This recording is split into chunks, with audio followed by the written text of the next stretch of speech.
السلام علیکم dear and respected thinkers, daily reflection میں آج بحث و مباحثہ پر کچھ غور و فکر ہوگا۔ ہمارے ہاں لوگوں میں بلا سبب بحث و مباحثہ کی عادت سی پڑ گئی ہے۔ کسی بھی معاملے میں ہم بات کو طول دے کر اصل نقطہ غائب کر دیتے ہیں۔ سیاسی اور سماجی زندگی میں اور سوشل الیکٹرانک میڈیا پر اکثر نان ایشوز پر بحث شروع ہو جاتی ہے، پھر ہم اپنے موقف کو سچ ثابت کرنے کے لیے جھوٹ بولنے سے بھی نہیں گھبراتے، ذاتیات میں اتر کر ایک مصنوعی جنگ جیتنے کی کوشش کرتے ہیں۔ یوں اچھا خاصا سمجھدار دانشور بھی چونک اٹھتا ہے۔ بلا وجہ کی بحث و مباحثہ سے کبھی بھی حالات میں بہتری نہیں آتی۔ بڑی وجہ اس کی یہ ہے کہ ہم مسائل پر گفتگو کرتے کرتے اس کا ڈھیر لگا دیتے ہیں اور پھر بات کو یہاں ختم کرتے ہیں کہ فلاں فلاں اس کا ذمہ دار ہے۔ اتنا وقت اور انرجی ضائع کرنے کے باوجود سلوشن یعنی حل کی طرف توجہ نہیں دی جاتی۔ سب سے بہتر حل تو یہ ہے کہ ریشنل تھنکنگ کو ترویج دی جائے۔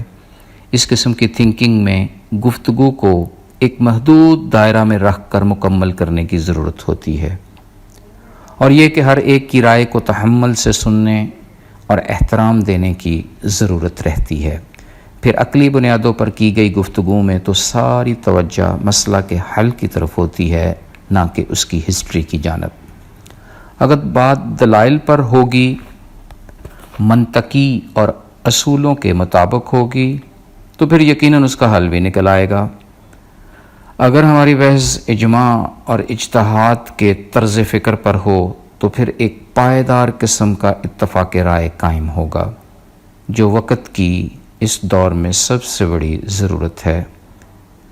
ایک بہت اہم نقطہ ہمیشہ ذہن نشین رہے کہ اگر کوئی بے تک کی بحث کرتا ہے، اسے طول دینے کی کوشش کرتا ہے، تو اس سے جیتنے کی کوشش مت کریں۔ مولا علی کرم اللہ وجہہ کا قول ہے کہ میں بے وقوف سے بحث کر کے کبھی نہیں جیتا، اور ہاں، ریشنل تھنکر سے بحث پر کبھی ہارا نہیں۔ تو پھر ضرورت اس امر کی ہے کہ ہم اپنی نجی اور پیشہ ورانہ زندگی میں غیر ضروری بحث میں الجھنے سے گریز کریں۔ اگر کوئی معیاری بحث کرنی بھی پڑے تو جلد از جلد حل کی جانب آئیں۔ حل نکالنے کے لیے اپنی رائے کے ساتھ ساتھ دوسرے کی رائے کا بھی احترام کریں۔ ہمیں ہمیشہ کے لیے یہ بات ذہن نشین کر لینی چاہیے کہ غیر ضروری بحث کبھی نتیجہ خیز ثابت نہیں ہوتی۔ صرف عقل و شعور پر کی گئی گفتگو، دلائل پر بیسڈ مباحثہ ہی ہمارے دیرینہ مسائل کا حل تلاش کر سکتا ہے۔ ہمیشہ کسی بھی جگہ ہونے والی بحث کو مثبت رنگ دیں، الجھتی گفتگو کو سلجھائیں، کوئی لاجیکل سلوشن دے کر کنکلوژن کی طرف بڑھیں۔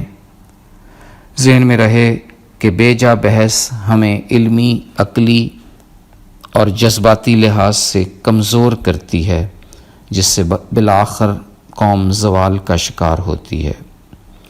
مسواک کے شرعی سائز پر فضول بحث کرتے کرتے بالآخر منگولوں کے ہاتھوں پٹ جانے سے بہتر ہے کہ علم و تحقیق کی طرف توجہ دی جائے، ریشنل تھنکنگ کو پروموٹ کیا جائے، غور و فکر کو ترویج دی جائے۔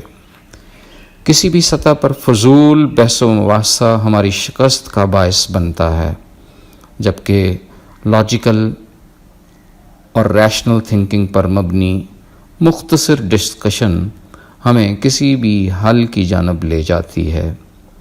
ویسے بھی اختصار ظرافت کی جان ہے۔ فی امان اللہ، اللہ حافظ۔